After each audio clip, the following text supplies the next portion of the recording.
in a way that's perfect for every occasion.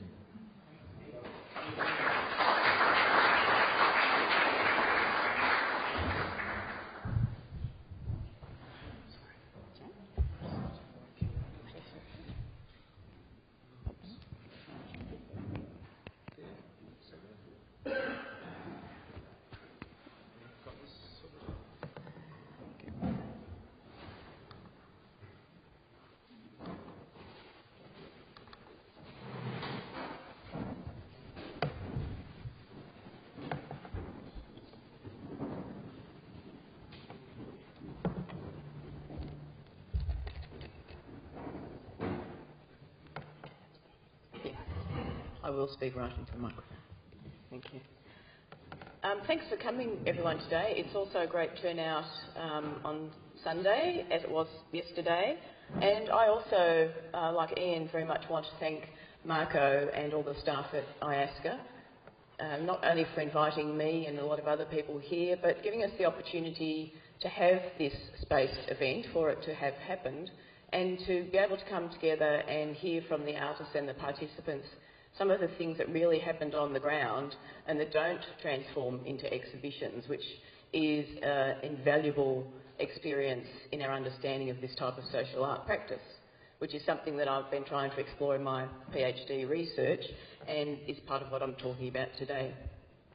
I initially thought I would talk about some different roles of the artist in social art practice, but that was a bit too ambitious, so I'm just going to focus on one of those roles, and that's the idea of the artist as ethnographer. Artists of public social art projects undertake a number of roles. Other than being a creative or practitioner, these roles may, consciously or unconsciously, include being a researcher, participant observer, creative practitioner in the creative industries, agent in cultural tourism or cultural development agendas, and cultural producer. And here I'm really excluding artists that are working in ways of being community art workers or political activists at the other extreme. These roles differ according to the situation, of course, and multiple roles may be relevant to a single project. In this paper, I'm focusing on cases where artists are residing for short periods in their sites of research and production, lending their practice a similarity with a participant observer of ethnography. I'm trying to assess the usefulness or otherwise of this interdisciplinary intersection between artist social art practice and the ethnographer or anthropologist. This connection is of interest to both fields, with the design studio and performative processes of art considered by some anthropologists as potentially useful to expanding their discipline's methodology.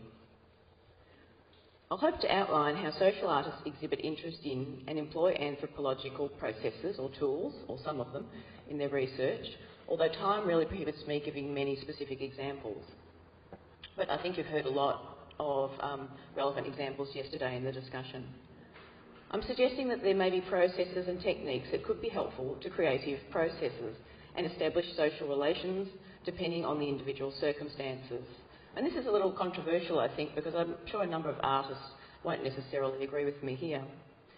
When it comes to methodology, this is a part of the paper I really don't have time to talk about here, social artists have an open or unresolved approach compared to the social sciences, although in academic and educational fields this is changing. Artists also produce a cultural outcome, whether it's tangible or intangible. This open or responsive engagement of artists is often a strategy to avoid instrumentalisation by organisers of events and other agencies. However, this avoidance of bureaucratic agendas does not remove social art from the risk that Hal Foster recognised in the 1990s of artists being co-opted by or performing labour for economic or state or other forces. Overall, I'm trying to suggest the relevance of an anthropological imagination in social art as useful in both developing a self-reflexive practice and thinking about the interdisciplinary aesthetics of social art. So, artist as ethnographer. And this is an image of a project by Jana van Heijwijk, the Blue House in Eiburg in Amsterdam. Jana van Heijwijk instigated the Blue House as a site for artist research, open investigations of the master planning and social engineering of urban space. Extending ideas explored previously in her practice, the Blue House was an attempt to try to, in her words, set up a testing ground, a field of interaction, in trying to look into a question, end of quote, of space for the personal or the unexpected in the socially planned environment of Eiberg in Amsterdam.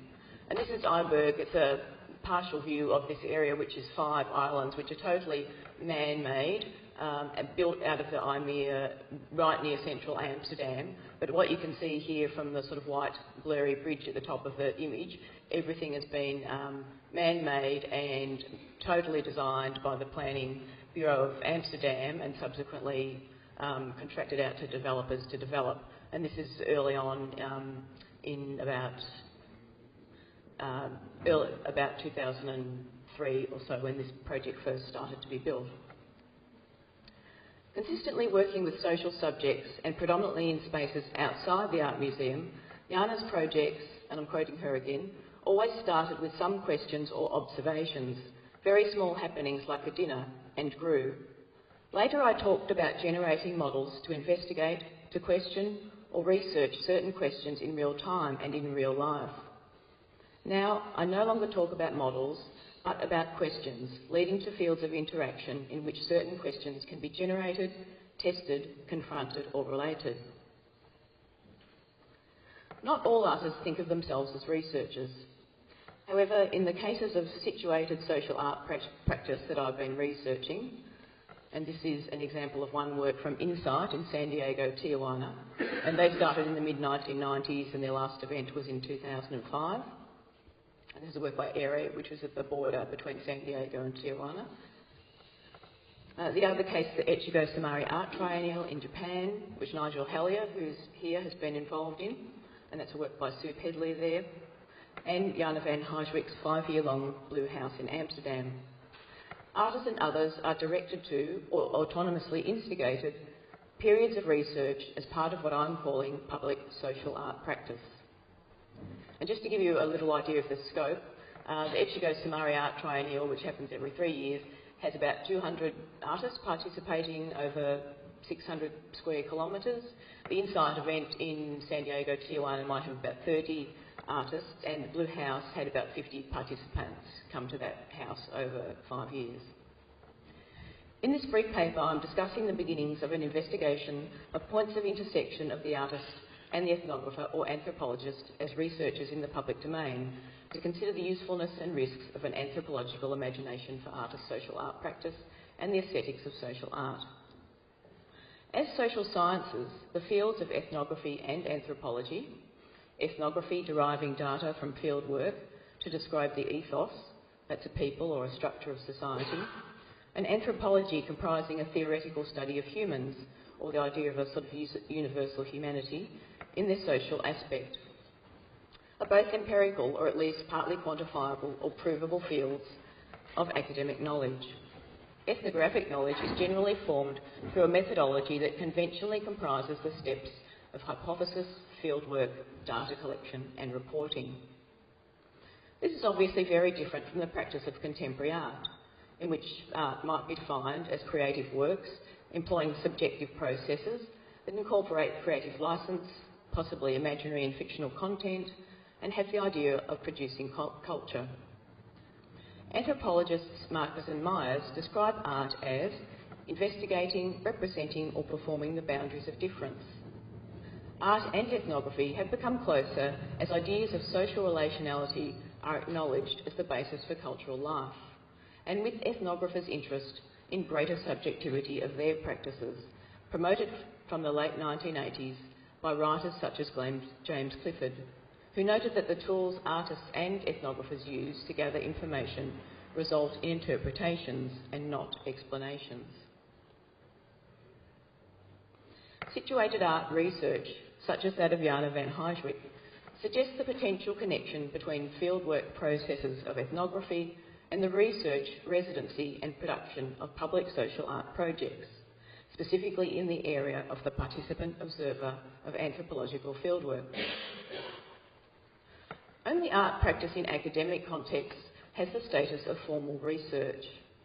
Nevertheless, contemporary art practice has been informed by the critical discourses of art history, critical and contextual studies, curating and other disciplines. From the 1990s, a more academically informed discourse has included the concept of research-based practice. Debates about the value of research in art and its forms have transformed art pedagogy more broadly, and scholastic research-based methodologies have become a normative part of an expanded academy in Western art education, and emphasised criticality and the self-reflexivity of practice. This has extended into the educational turn that we've seen in art exhibitions noted by curators and critics last decade. The field of social art is developing its own history and epistemology, and, as Margot outlined yesterday, there are already a number of art schools now with experienced practitioners leading social practice courses that focus on conceptual and technical pedagogy in the field of social art. Art is the primary field, however, where practitioners are encouraged to interrogate and work against theoretical structures, as well as to assert them. Overall, it can be said that artist processes and outcomes are generally more subjective than objective, interpretive than documentary. The critical and interdisciplinary foundation for art last decade moderates Hal Foster's criticisms in the mid-1990s towards the artist acting as ethnographer, an enduring text in the discussion of social art, despite the diminished relevance of his criticisms. Foster's concerns were based on the artist's lack of critical distance, presuming power relations are weighted in favour of artists who lacked a self-reflexive methodology. That is, he believed artists really don't consider their impact on the people that they're interacting with. Consequently, the artist's subjects remained the other, or the artist inappropriately became the community representative for Foster. In addition, Foster's artist was oblivious to the risk of appropriation by other institutions, such as urban developers, appropriation which I do suggest remains applicable, and did happen in this case of the Blue House. However, artists in participatory social projects are often not literally engaged in the ethnographic representation of the other that concerns Foster in its superficiality and lack of integrity. But they work on a multiplicity of propositional, problem-solving, responsive and other processes and aims. There are few artists undertaking social practice today who are unaware of the difficulties and constraints of achieving meaningful social relations or the risks of instrumentalisation. Most working in this field have to confront their own biases, preconceptions and ethnocentrism before too long. For these reasons, artists working on public social projects face many of the same issues as anthropologists. Conditions that interfere with the researcher's objectivity include things such as the selective revealing of experience by local people, they might only want to tell you so much, noticing only the exotic, or being unable to overcome the investigator's own cultural conventions. Many artists have experience in social practice and understand the importance of communication, integrity and ethics, including trust relationships, the conditions that anthropology employs methodology to facilitate. Finally, the questions, values and experiences of the protagonists or the participants, as well as artists, are often incorporated in the culminating art projects. From the ethnographic perspective, anthropologists have acknowledged existence of the subjectivity of their methodology and the necessity to allow for ambiguity, contradictions and real consequences in processes of dynamic, tentative, relational knowledge production. Several anthropologists, including Arne Schneider and George Marcus, have for some years publicly promoted ideas that art, theatre and design could insert more expressive and performative modes into their documentary practices and expand communication beyond the authority of the academic text. Correspondingly, in art, the discussion arising alongside the rise of social art practice has illuminated the variety within practices and created debate and discussion about the need for more finely tuned art criticism. Commencing with publications on Suzanne Lacey's socially engaged art in the late 1980s, or the empathetic connection promoted by Susie Gablick, the design and meaning of artists' investigation of production of knowledge and agency with others has been conceptualised to promote and test different contexts.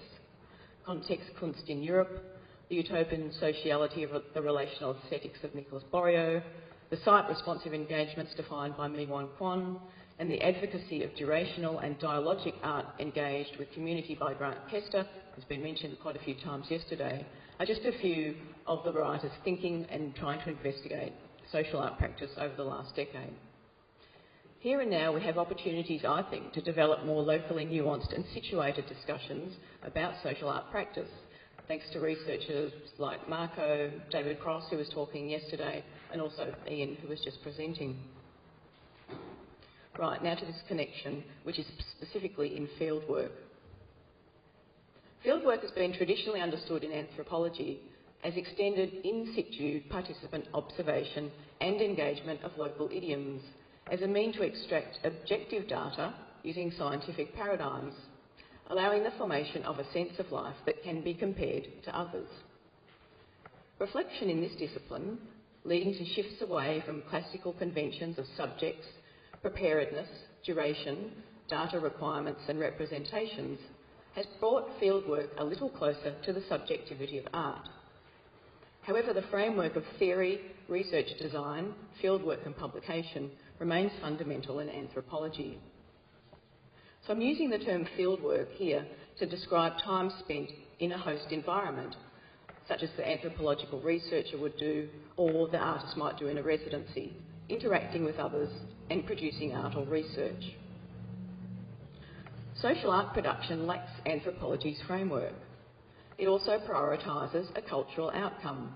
This might be an artwork, or it could be intangible relations with the participants on site, over the representation, translation or embodiment of others, an outcome that is discouraged by ethnography, so ethnography doesn't encourage this cultural production. A high proportion of events or artists encourage public participation in the production of creative outcomes, research or their own disciplinary development. So what are these preparatory and fieldwork processes where social art research might engage with ethnographic practices? The first one is the research preparation before people go on site or initial site visits. And the second one I'm going to mention are the types of tools that might be employed by artists and ethnographers. So research preparation.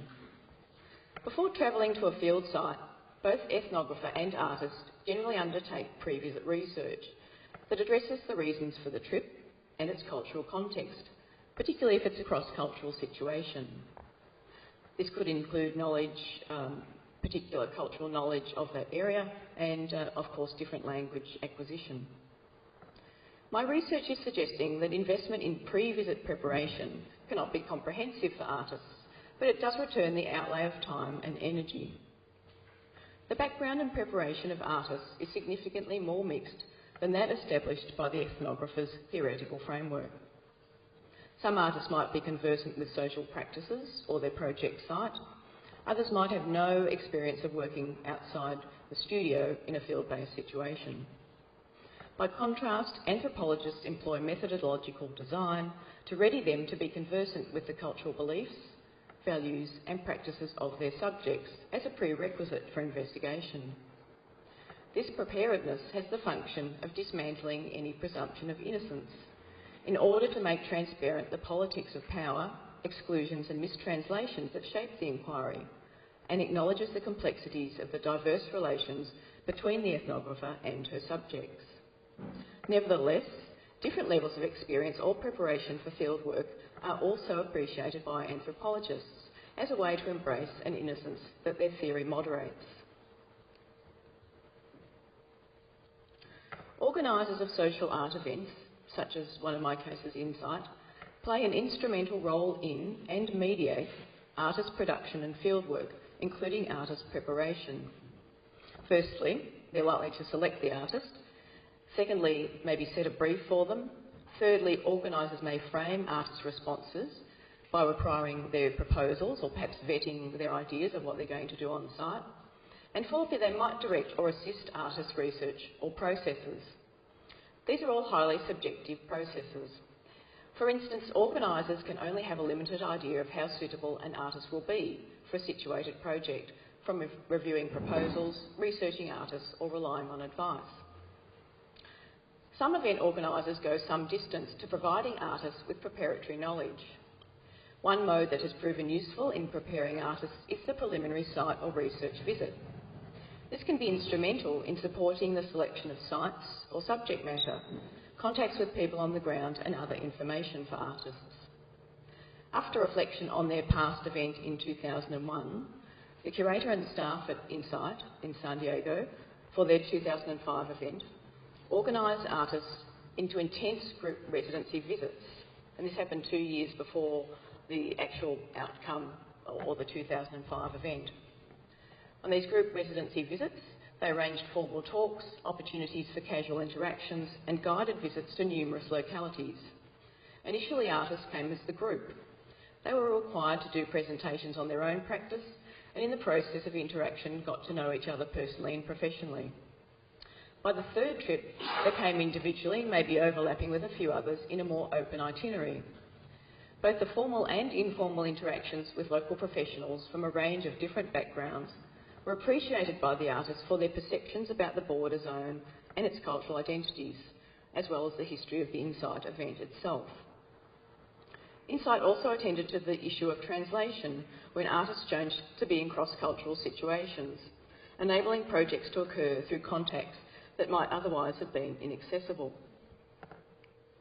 This is a project by two artists in Parch who initiated a project which was about providing clean water stills that could be self-sustaining, and they were situated at the border, but subsequent to the project they were resituated in a colonia in Tijuana where people didn't have any water supplies. Most writers investigating social art projects, including Grant Kester and Paul O'Neill, conclude that durational projects allow time for authentic, dialogic and ethical interactions. O'Neill has discussed Jana van Heijswijk's 5-year-long Blue House from this perspective.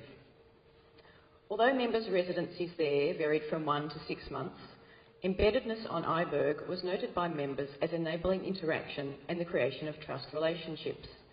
And here you can see two images of a project that was undertaken by an architect, Hervé Paraponois, and he extended the building with scaffolding and recycled materials and built a sort of top floor which was designed to be a multifunctional space, but particularly for teenagers to use, to have a type of youth club, as teenagers had nowhere to go on the island. There was no sort of community facilities, and this required huge negotiation from the surrounding residents in the housing block, because a lot of people on Iberg thought it was going to be a very utopian environment and there probably wouldn't be any teenagers there to disrupt that environment. So apart from scaffolding being brought back into their newly built environment, which a lot of other people didn't want, and many other issues that came about as well. So it wasn't a simple process even to sort of undertake these very small projects. Another one which was well appreciated was a resident suggesting they should enable a children's library, because there was no library plan until the population would increase to about 2050. So people donated books and they had a weekly library in one room of the house. Duration allows extra time for social relations. Yet even in these longer term situations, some artists had unrealistic expectations as to what could be achieved in the time frame, or that a project might continue after their departure or the closure of the event.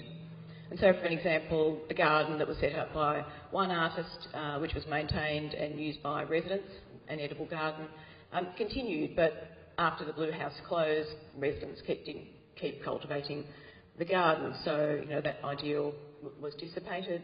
And also a more activist project that a journalist started up with immigrants, which was about setting up an immigrant radio station and having a discourse about immigrant issues at the time. He expected a lot of other people to join in, but everyone was more focused on their own project in the house. Social artists can't necessarily activate the periods of embedded interaction deemed appropriate by arts writers or ethnographic method due to the constraints of a project or even personal circumstances. An alternative is one or more pre-production site or research visits. These can supplement time on site and have proven to be great value to artists.